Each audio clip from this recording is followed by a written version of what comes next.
Picture this. You're trapped in a steel tube, hundreds of feet beneath the waves, the crushing darkness of the deep Pacific all around you. Your own weapon, a state-of-the-art torpedo, has just turned against you, sealing your fate. This isn't a Hollywood movie plot. This was a terrifying reality for the crew of the USS Tang in 1944. The USS Tang, a name that struck fear into the hearts of its enemies, was one of the most successful submarines of World War II. Commanded by the legendary Richard O'Kane, the Tang was a predator of the seas, a ghost that sent enemy ships to watery graves. By late 1944, it had already sunk an incredible number of vessels, earning a reputation for daring and effectiveness that was second to none. Its crew was a tight-knit family of seasoned sailors, confident in their boat and their commander. They were the best of the best, operating at the sharp end of the spear in the Pacific theater. On the night of October 24, 1944, the Tang was in the Formosa Strait, a dangerous hunting ground teeming with Japanese convoys. The crew was on high alert, their eyes scanning the dark horizon through the periscope. Suddenly, they spotted their prey, a massive, heavily escorted Japanese convoy. For Commander O'Kane, this was the opportunity he'd been waiting for. He decided on an audacious plan, a surface attack in the dead of night, a tactic that was as bold as it was dangerous. The Tang would slip right into the middle of the enemy formation, unleashing a flurry of torpedoes before they even knew what hit them. The attack began with breathtaking precision. The Tang weaved through the escort ships, its diesel engines humming quietly on the surface. Torpedo after torpedo leaped from its tubes, finding their marks with devastating accuracy. Explosions lit up the night sky as one Japanese ship after another was torn apart. It was a masterclass in submarine warfare, a chaotic ballet of destruction orchestrated by O'Kane and his skilled crew. In a matter of minutes, the Tang had caused utter chaos, and the convoy was in disarray. With their initial targets destroyed, the Tang prepared to finish the job. They had two torpedoes left, number 23 and number 24. They lined up their shot on a crippled transport ship. Torpedo 23 was fired and ran hot, straight, and normal, striking its target. Then came the final torpedo, number 24. It was launched from the stern tube, but something went horribly wrong. Instead of speeding towards its target, the torpedo began to porpoise, broaching the surface and then diving again.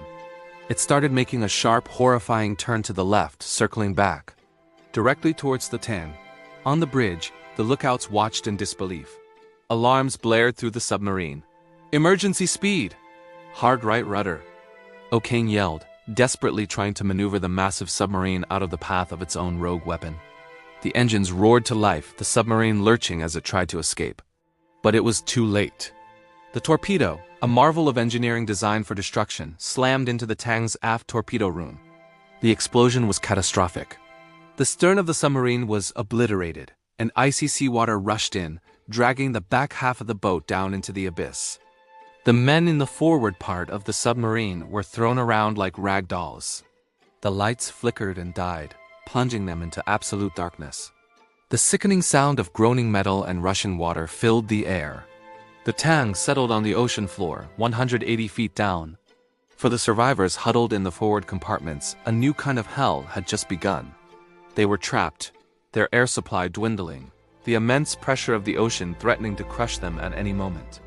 In the control room, a small group of survivors, including Commander O'Kane, who had been thrown from the bridge by the blast, gathered. They were alive, but for how long? The aft compartments were completely flooded. Their only hope was to escape through the forward escape trunk, a small chamber designed for exactly this kind of nightmare scenario. But using it was incredibly risky. The procedure required flooding the compartment and equalizing the pressure with the sea outside, a terrifying prospect in itself. They would have to rely on a device called the malfunctioned lung, a primitive underwater breathing apparatus that was their only ticket to the surface. The crew began preparing for the escape. It was a race against time. The air was becoming thick with carbon dioxide, and poisonous chlorine gas was leaking from the damaged batteries. Panic was their greatest enemy. Led by the remaining officers, the men organized themselves. They would ascend in groups. The first group entered the escape trunk. They took deep breaths from the malfunctioned lungs. The chamber filled with water, and the hatch was opened to the sea. One by one, they floated out into the dark, cold water, kicking their way towards a surface they could only pray to reach. But the journey to the surface was fraught with peril. The ascent from 180 feet was punishing. Some men, disoriented in the darkness, failed to exhale properly during the ascent, their lungs rupturing from the rapid pressure change.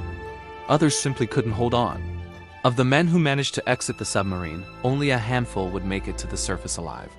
Commander O'Kane was among the last to leave, ensuring as many of his men as possible got out before him. He surfaced, gasping for air, only to find himself and a few other survivors clinging to debris in the middle of a hostile sea. As morning broke, the survivors' ordeal was far from over.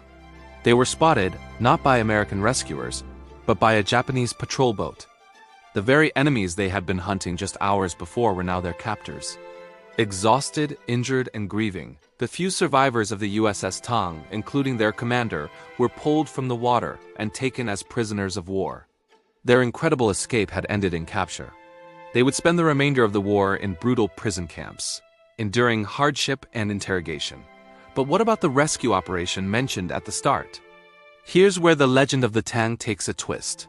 While the story you just heard is the truth, harrowing account of the submarine's final moments and the crew's desperate fight for survival, the large-scale deep-sea rescue operation never happened. In the chaos of war, with the Tang deep in enemy territory, such a mission was simply impossible. The US Navy didn't even know the Tang's exact fate until much later. The story of a dramatic deep-water rescue was a myth, perhaps born from a desire for a happier ending to such a tragic loss. The real story of the USS Tang is not one of a dramatic rescue by divers, but one of internal courage, sacrifice, and survival against all odds. It's the story of the men who faced an impossible situation in the crushing deep and fought their way to the surface using only their training, their wits, and a desperate will to live. It's the story of Commander Richard O'Kane, who received the Medal of Honor for his incredible bravery and leadership during the Tang's final fateful patrol. The tale highlights the brutal reality of submarine warfare in World War II and the immense risks these sailors faced every single day. The USS Tang remains the most successful American submarine in history by number of ships sunk, a testament to its crew's skill and valor. But its final story is a somber reminder that even for the very best, the sea can be an unforgiving and final adversary. The courage wasn't in a team of rescuers coming from above, but in the heart of every sailor trapped below. Thank you for watching this incredible story of survival and heroism.